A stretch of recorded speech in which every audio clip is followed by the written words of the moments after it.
जगद्गुरू संत तुकाराम महाराजांचा 375वा बीज सोहळा आज साजरा होतोय।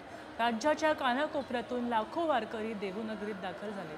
देहूच्या मुख्य मंदिरात आकर्षक फुलांची सजावट आणि मंदिरावर विद्युत रोषणाई करण्यात आली आहे। यंदा या बीज सोहळ्याची त्रिशतकोत्तर अमृत महोत्सव वर्षपूर्ती आहे।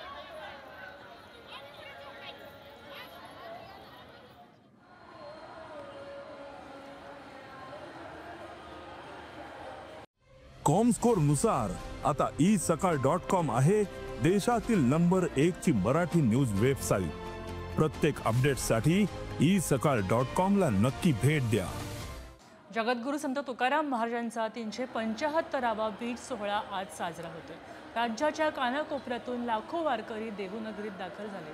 देहूच्या मुख्य मंदिरात आकर्षक फुलांची सजावट आणि मंदिरावर विद्युत रोषणाई करण्यात आली आहे। यंदा या बीज सोहळ्याची त्रिशतकोत्तर अमृत महोत्सव वर्षपूर्ती आहे।